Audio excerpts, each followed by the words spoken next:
യാതൊരു വിധത്തിലും ഒരു മുൻപരിചയമില്ലാത്തൊരു സാധനം കൊണ്ടാണ് ഇന്ന് ഞാൻ വീഡിയോ എടുത്തിരിക്കുന്നത്. കണ്ടപ്പോൾ തന്നെ എല്ലാവർക്കും മനസ്സിലായി കാണും, തേനീച്ചയുടെ കൂട്. തേനീച്ചയുടെ കൂടിൻ്റെ ഒരു ഭാഗം. അപ്പോൾ അത് തേനെടുക്കുന്നതും ഒക്കെ ഒന്ന് കാണിക്കാം. ശാസ്ത്രീയമായിട്ടൊന്നുമല്ല, നമുക്ക് കിട്ടിയൊരു തേനിൻ്റെ കൂടിൽ നിന്ന് എങ്ങനെ നമുക്ക് തേന് പിഴിഞ്ഞെടുക്കാം, അതാട്ടോ ഒന്ന് കാണിക്കുന്നത്. അതിനകത്തൊരു തേനീച്ച കിടന്ന് പിടയ്ക്കുന്നുണ്ട്. ഒരെണ്ണമൊന്നുമല്ല, കൂടിൻ്റെ അകത്ത് തേനീച്ചയുണ്ട്. അതൊക്കെ മാറ്റിയിട്ട് വേണം നമുക്ക് പിഴിയാനായിട്ട്. അത്യാവശ്യം നല്ല വലിപ്പമുള്ള ഒരു തേനീച്ചയുടെ കൂടായിരുന്നു ഇത്. വളർത്തുന്നതൊന്നുമല്ല, തന്നെ വന്ന് കൂട് കൂട്ടി ഇത്രയും വലുതായതാണ്. അതിരിൽ നട്ടു കൊടുത്തിരിക്കുന്ന മരത്തിൽ കൂട് കൂട്ടിയിരിക്കുന്നുണ്ടായിരുന്നതാണ്. അപ്പോൾ അതിര് വെട്ടിത്തെളിക്കുന്ന നേരത്തെ കണ്ടു.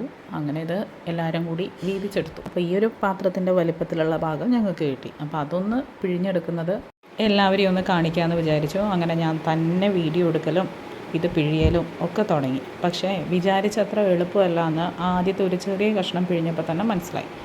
അത്രയും തേൻ വരണമെന്നുണ്ടെങ്കിൽ അതുപോലെ പ്രസ് ചെയ്താലാണ് അത്രയും വരുള്ളൂ. പക്ഷേ എന്നിട്ടും അതൊന്നും ആയിട്ടില്ല. ഇനിയും പിഴിഞ്ഞാലാണ് തേൻ വരുള്ളൂ. അങ്ങനെ എടുത്ത ഒരു കഷ്ണം മുഴുവിക്കണമല്ലോ. ഒരുവിധം കഷ്ടപ്പെട്ട് ഞാൻ ഉരുട്ടിയും ഒക്കെ ആയിട്ട് പിഴിഞ്ഞെടുത്തു. പിന്നെ ഇതെന്നെക്കൊണ്ട് കൂട്ടിയാൽ കൂടില്ല എന്ന് കണ്ടപ്പോൾ ഞാനതവിടെ നിർത്തി. അങ്ങനെ പിന്നെ ഒറ്റയ്ക്ക് നടക്കില്ല എന്ന് കണ്ടപ്പോൾ എൻ്റെ കൂട്ടത്തിൽ ഒരാളെയും കൂടി കൂട്ടി. ഒറ്റയ്ക്ക് വീഡിയോ എടുത്തിട്ട് വീഡിയോ ഒക്കെ പോസ്റ്റ് ചെയ്യാമെന്നാണ് വിചാരിച്ചത്. പക്ഷെ അത് നടക്കില്ല എന്ന് കണ്ടപ്പോൾ ഞാൻ അവിടെ നിർത്തി. അങ്ങനെ പിന്നെ ഇത് കൈകൊണ്ട് പിഴിഞ്ഞാൽ എവിടെ എത്തില്ല എന്ന് കണ്ടപ്പോൾ ഇടിയപ്പത്തിൻ്റെ അച്ചെടുത്തു. വളരെ ബുദ്ധിപരമായ തീരുമാനമായിരുന്നു അത്.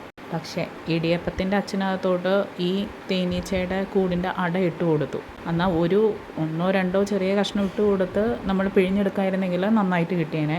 പക്ഷേ ഇതിൽ ആദ്യം തന്നെ ഞങ്ങളത് നിറച്ച് വിട്ടു. എന്നിട്ടാണ് പിഴിഞ്ഞത്. അപ്പം എന്തായി, കയ്യിൽ പിഴിയുന്നതിനേക്കാൾ അപ്പുറത്തായിരുന്നു ഇടിയപ്പത്തിൻ്റെ അച്ച്. ഒരു 2 തിരി തിരിഞ്ഞതിന് ശേഷം പിന്നെ തിരിക്കാൻ പോയിട്ടൊന്ന് അനക്കാൻ പോലും പറ്റിയില്ല.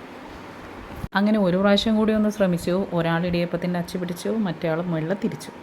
എന്നിട്ടും ഒരു കാര്യമില്ല എന്ന് കണ്ടപ്പോൾ ഞങ്ങൾ തുറന്നു നോക്കി. സാധാരണ ഇടിയപ്പത്തിൻ്റെ കാര്യത്തിൽ നമ്മൾ പിഴിയുമ്പോൾ താഴേക്കാണ് വരിക. പക്ഷെ തേനിൻ്റെ കാര്യത്തിൽ നേരെ ഉൾട്ടയാട്ടോ. അച്ച് തുറന്ന് നോക്കിയപ്പോൾ അതിൻ്റെ മേളിലിങ്ങനെ കെട്ടിക്കിടക്കുകയായിരുന്നു. അതായത് പിഴിഞ്ഞപ്പോൾ മേളിലേക്കാണ് തേൻ വന്നത്, താഴേക്കല്ല.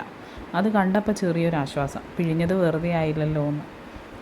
അങ്ങനെ പിന്നെ ഞങ്ങൾ ഇതിൻ്റെ അടുത്ത പ്രാവശ്യം ചെറിയ ചെറിയ കഷ്ണങ്ങളിട്ട് പിഴിഞ്ഞെടുത്തു. അപ്പോൾ കുറച്ച് എളുപ്പമായിരുന്നു, വേഗത്തിൽ പിഴിയാൻ പറ്റി. എന്തായാലും കുറേശ്ശെ ഇടിയപ്പത്തിൻ്റെ അച്ചിലിട്ട് പിഴിഞ്ഞെടുത്തതുകൊണ്ട് തന്നെ പെട്ടെന്ന് തീർക്കാൻ പറ്റിയായിരുന്നു. പിന്നെ ഈ ഇടിയപ്പത്തിൻ്റെ അച്ച് കഴുകി വൃത്തിയാക്കാൻ ഇച്ചിരി പാടായിരുന്നു. അതിന് കുറച്ച് നേരം വെള്ളത്തിലൊക്കെ ഇട്ട് വയ്ക്കേണ്ടി വന്നു. എന്നാലും കുഴപ്പമില്ല, നമ്മുടെ നാടൻ തേനല്ലേ, നല്ല രുചിയായിരുന്നു.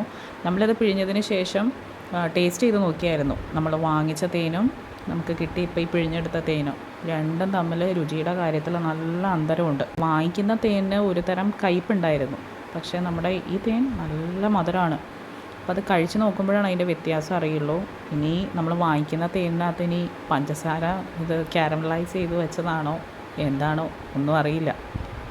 അങ്ങനെ കൈകൊണ്ടും ഇടിയപ്പത്തിൻ്റെ അച്ചും ഒക്കെ ഉപയോഗിച്ച് നമ്മൾ തേൻ അങ്ങ് പിഴിഞ്ഞെടുത്തു. ഇനി ഇത് അതിനകത്ത് പിഴിഞ്ഞ സമയത്ത് പൊടി, പിന്നെ ആ തേനീച്ചയുടെ കൂടിൻ്റെ ചെറിയ ചെറിയ കഷ്ണങ്ങളൊക്കെ വീണിട്ടുണ്ട്.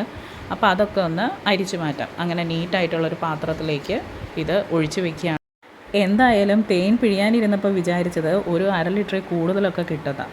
എവിടെ, ഒരു 1/4 ലിറ്റർ പോലും തികച്ചും കിട്ടിയില്ല എന്നുള്ളതാണ് വാസ്തവം. എന്നാലും കുഴപ്പമില്ല, നല്ല നാടൻ തേനല്ലേ, നല്ല ശുദ്ധമായ തേൻ. അതുകൊണ്ട് ഒരു കുഴപ്പമില്ല. ഇച്ചിരി സമയം മെനക്കെട്ടാലും നല്ല തേനാലോ കിട്ടിയത്. അപ്പോൾ ഇത്രയേ ഉള്ളൂ എൻ്റെ വീഡിയോ. എല്ലാവർക്കും ഇഷ്ടമായെന്ന് വിചാരിക്കുന്നു. Thank you.